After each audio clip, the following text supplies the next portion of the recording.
Hi, I'm Rob. And I'm Angie. And together we are TwinFinity. We're twin flames back with our next month's 11 video. We do these videos every month on the 11th of the month. And of course, this 11th of the month, you wouldn't think with the way that we're dressed that this is the 11th of May. But, last week I was out golfing, shorts, long sleeve, light shirt, beautiful day. Of course, we go to do a video now. Not so beautiful. Freezing. It was snowing. We woke up this morning to a little skiff of snow on the ground, and the temperatures have been hovering around just barely above freezing all day. Welcome to May in Calgary, Alberta, Canada. Yes. Yes. So now, regarding our 11 video this month. This one is called 11 Reasons Why a Runner Runs from the Twin Flame Connection. Yes, and this video is in response to questions from our last month's 11 video. If you haven't seen it, we'll link it above with the whole series that we're doing. So of course the 11th of every month we're going to be doing an 11 video. So for this one, of course, as I say, it's in response to your questions in terms of the last video. So we thought it was appropriate to explain why runners run, because so many of you are like, I don't understand. Why can't they just say what's going on with them and be mature, responsible adults? And as the runner in our relationship way back in 1997, I'm sorry. Okay. Because I was not a very nice runner, like most runners aren't. And I was also the runner recently, well not recently, but when we started getting back together, which I'm going to read to you. This is a text message, sorry I'm covering your face. I won't read you the entire thing, but this is a big long text message I sent to Rob, believe it or not, December 31st of 2014, just as we were coming back into union, and I had a freak out running moment again. So I had a lot of insights as to what was going on because I had done a lot of growth, and I was now able to explain what was going on instead of running. Now, of course, during our time together, I've also had some moments where I have also done some pushing myself. So, yeah, it's not like I've been runner free myself. It's just I haven't been normally the primary runner. Yes. Now, to explain, the runner is usually the masculine energy. That doesn't mean it has to be the male. It's the masculine energy because, remember, the masculine lives more in their head while the feminine lives in their heart. So the masculine, and we're going to get into this with our 11 reasons, but the masculine thinks very logically. So for them to process emotions is very hard to do until they've balanced themselves out. So on that note, and I'm already shivering, so we're going to try and make this somewhat quick so we don't die out here. Yep. There's going to be some hot chocolate, maybe a hot rum toddy after. I know. Mine will be a green tea latte. Yeah. I know alcohol lowers vibrational results, but it's been a while. Okay, number one. First one, reasons why runners run. First one, fear. Such a deep, intense love that it scares them and makes them afraid to get hurt. Yes, and we have a little reminder up here. Well, there will be splice number one that we've had to put together. This is technology. Technology, yes. That's just going to happen. Yeah. No, okay. Okay, so number one, fear. You can comment. Oh, okay, sorry, you commented last time, so I'll just add to it. Now, because the twin flame connection is such a deep, intense love connection, it can trigger a lot of fear if you're not used to experiencing love. And that's exactly what happened to me. Rob was so intense in his love, I didn't know how to handle it. I didn't know what to do with all that love, and it terrified the crap out of me. And of course, I was so excited by this new love that I was just going to nurture it all to pieces. So every time that I felt this amazing new love, I expressed it many times. So often that it was just incredibly smothering, I'm sure. Yes! And that's, I think, down there on the list somewhere, smothering and overwhelm. We'll get to that one.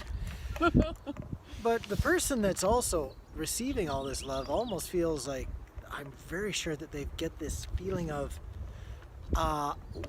what's going on here? This is just so intense, so intense, yeah, that they that they wonder whether or not it's some form of obsession as opposed to being love. Yeah.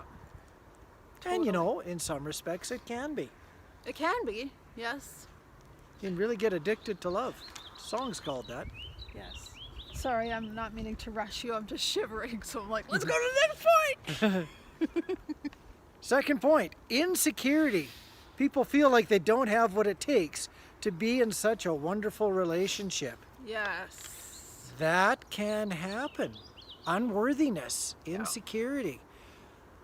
Wow, some people have always lived in a relationship, be it from their early life at home, where things haven't been smooth, where there's constant conflict, and people learn to expect that. Yeah. And when that isn't in existence, they just don't think that the relationship is something that they can participate in. That's not what they're used to. They just don't see it as being healthy. They see it as being weird. Yeah. Yeah, when you've never really experienced real love, you don't think you can handle it and you feel insecure around it. And again, that's exactly how I felt. I felt completely insecure, unworthy, and I think unworthy is a separate point, but they do tie in together. You just feel really unsure and uneasy, especially if you've had a lot of abuse or a lot of trauma in your childhood and you're not used to true love or genuine love. You don't know how to handle it. So if you can understand from the runner's perspective, of course, if you're watching this video, you're most likely not the runner. If you can understand from their perspective what's going on in their psyche, it might help you a little bit better have compassion and understanding instead of frustration, criticism, all of those things. Point number 3 is unworthiness. Yes. So that kind of ties in with the last one and the insecurity. But yeah, if you've not ever had this kind of love and you're not used to it, you don't feel deserving of it. You don't feel worthy of it. And especially if you don't have high self-esteem, like again, a lot of us don't, because that's part of the twin flame path, is we have to build our self-esteem. We have to find love for ourselves. And if we don't have that yet, it's very hard to accept it from somebody else. You just don't feel like you deserve it, like you're worthy of it, like you're good enough for it. Point number 4? Okay, I just wanted to know if you had anything to contribute. No, I didn't. Okay. Point number 4 is doubt. You question what is happening, and the logical mind can't make sense of it. Yes. Again, because as the runner will say, you live so much in your head because you're not used to processing emotions. So and often because of trauma, we don't want to live in our body because we feel like it's betrayed us, it's had so much abuse and hurt that we leave our body. So for me, I lived here up. I didn't live in my body. I didn't have kind of understanding of my feelings, my emotions, what was happening in my body, because through all the abuse I had growing up, I felt like my body betrayed me. I felt like I had so much trauma that I didn't know how to heal from it, embrace it. Even though I had years of counseling before I met Rob, I still had a lot of trauma to deal with. So I didn't know how to process this. What was the thing again? Doubt. Doubt, yeah. So I had a lot of doubt because I was so confused by it all. Like, what on earth? I didn't even really know what love was. So how did I know how to accept it? It was very confusing. And even as the person that isn't the runner, sometimes the feelings that you have can be just so confusing, especially if it's your first time around having stumbled across a real, honest love, deep, intense love. Sometimes you wonder what's going on in your own mind. So as the person that doesn't have that yet, it must be just incredibly confusing. And you wonder whether it's anywhere near real or whether it's just something completely different. Totally. Yes. Point number 5, feeling out of control. Because the feelings are so intense and they're not something they can understand, again, with the mind. Yeah. So again, for the person that is the runner, they like to be in control. That's the only way they know how to feel safe. And that was, again, my situation. I had to structure my whole life very rigidly in order to feel safe. So when this love, this intense love that changed everything in my life came along, I felt so unsafe because nothing was structured anymore. Nothing had consistency. You know, it was so overwhelming that I didn't know how to just be in it. I had to structuralize it, and you can't structure love. Love needs to flow, and when you don't know how to go with the flow, you're not so well with that. So you feel very out of control, and the only way to feel control is to leave. A lot of times you try to inflict that control that you don't have on the person who's the chaser. Because if you can't control the emotions and you can't control that person, but that person is always wanting to be in touch with you, again, it comes back to a form of obsession. You tend to want to control them. Hi, be in touch with me once a week and just be sane the next time you're around me, okay? That tends to be the request. And Yes. when that doesn't happen, when the person insists on texting or being in touch with you every day or every second day, it can come across as being stalking or being out of control of your own environment. Yeah. Sorry, I'm like shivering here if you can see me shaking. Number 6, overwhelmed. Yeah, so we talked about this one already, but we'll elaborate on it. This is when you have so many emotions come up, but you're not used to dealing with your emotions. Again, like I explained, I didn't know how to be here in my body, in my heart, in my feelings. I lived up here in my head. So if anything happened that took me out of my head, I was completely overwhelmed. I was oversensitized. Rob had so much love for me, and he just wanted to like swarm me with it all the time. I couldn't take it. It was too much. And part of also what can happen when you're overwhelmed is you don't sleep well. You dwell on stuff. You stay up late. You wake up early. Some people even have the equivalent of nightmares. So with that overwhelmness also comes exhaustion. And with that exhaustion just comes a general lack of understanding and enjoyment of life. And with that overwhelmingness that leads towards that exhaustion, you want to fix the exhaustion, you try to push it out of your life. Yes, and that's what I did over and over. And if you are experiencing, sorry, we have a low battery warning, we're just getting it all. You get out in the cold and the phone doesn't like it. Yeah. If you're experiencing your twin just being mean, pushing you away, I'm not at all saying tolerate that and accept that, because part of your lesson is to speak up and set boundaries.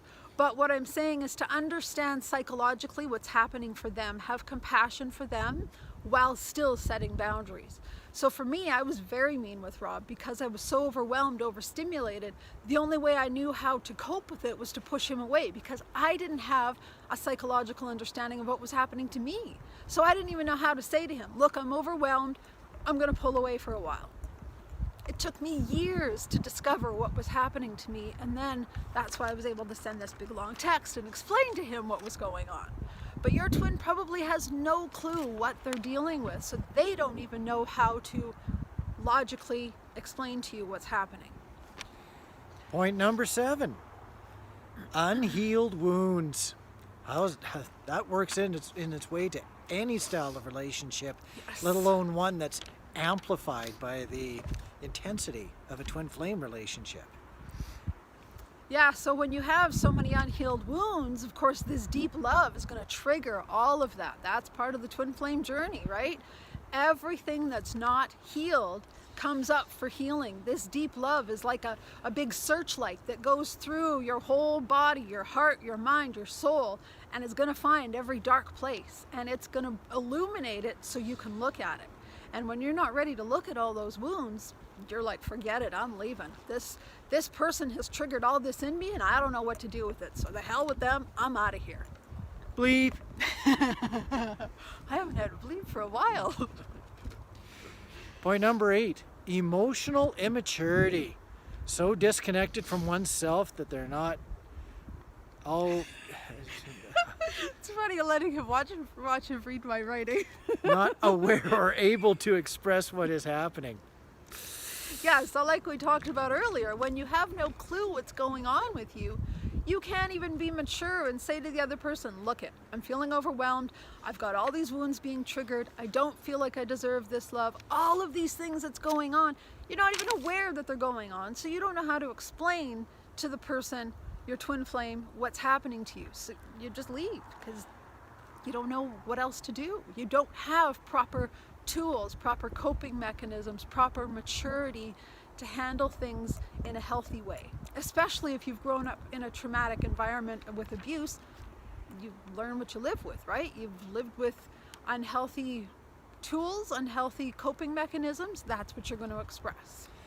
And also, not saying anything against the youth, because I'd love to be one of them again, but the younger people also have less life experience. Yes. They've gone through less relationships. And with that comes less experience and less tools to be able to deal with something so extreme as a twin flame relationship. Yes. Excellent. We're now at 10% battery. We started at 60. This is not going well. Number 9, feeling crazy.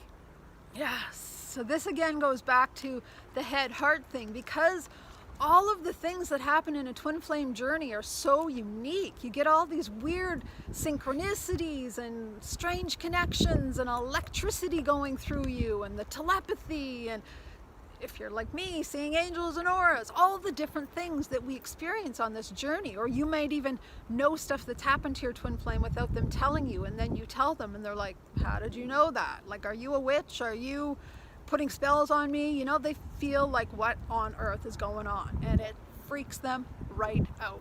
So they're like, I'm out of here. And how many times in your life have you had a weird experience in one day, gone to bed that night, wake up the next day and go, really? Did I do that? Did I experience that? Was that just a dream? Do I really want to do that again? Yeah. Yeah. Sometimes just something simple as waking up the next day can cast all sorts of doubt. Yes. Yes. Yes. So now on the higher perspectives of things, is also what's happening is they're mirroring the imbalances of you. So again, this is where the runner-chaser dynamic happens, right?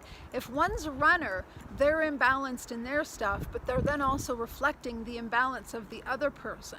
So for example, with Rob and I had a lot of unhealed emotions, which caused me to pull away, but Rob also was unbalanced because he was too close. He wanted too much without having enough of his own boundaries to be sort of solid in himself, if that makes sense. You might be able to explain that better. As the chaser, I didn't set good, healthy boundaries on my side either. Yeah. I was very much out of control as a chaser.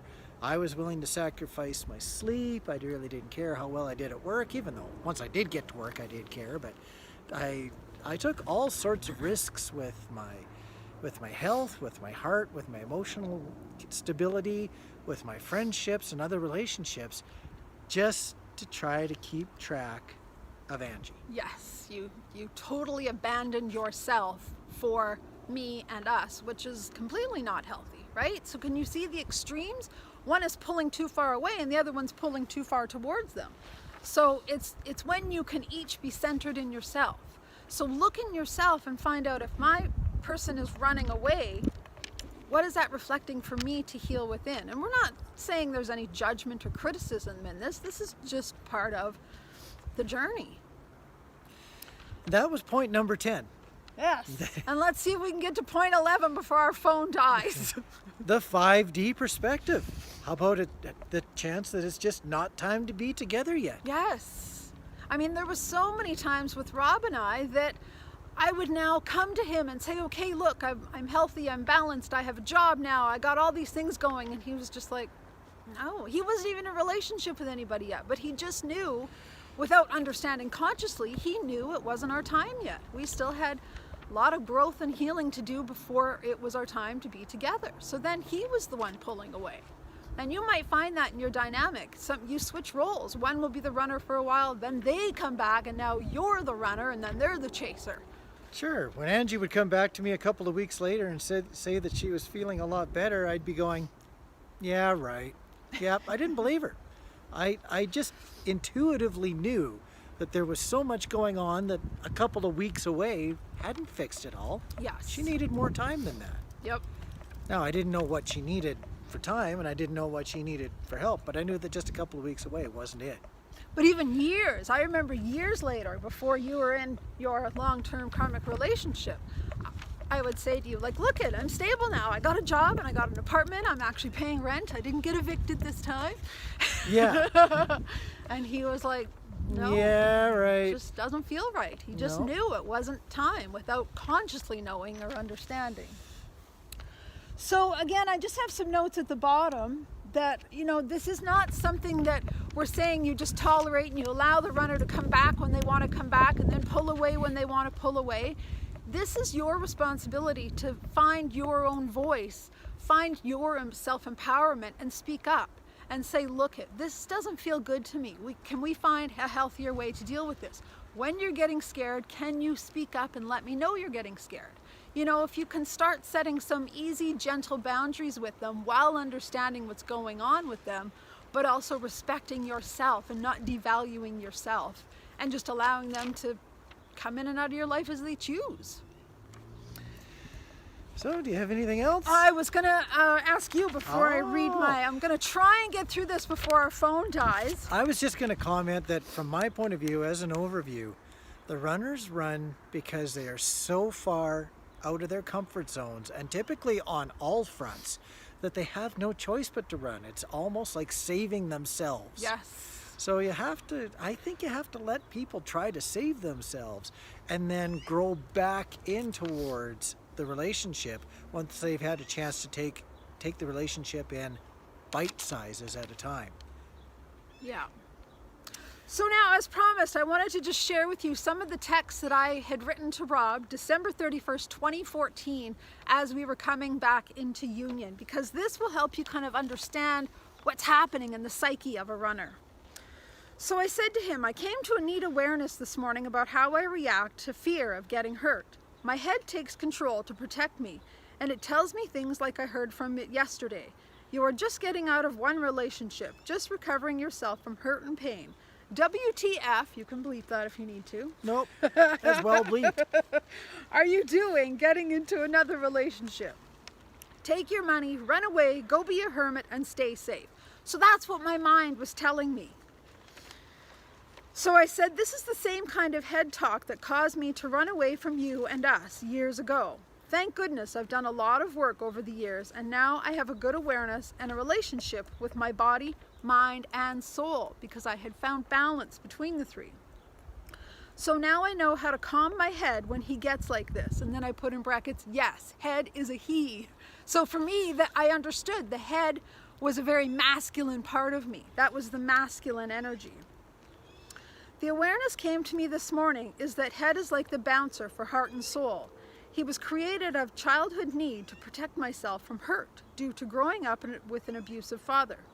He's just doing his job to protect me from ever being deeply hurt again.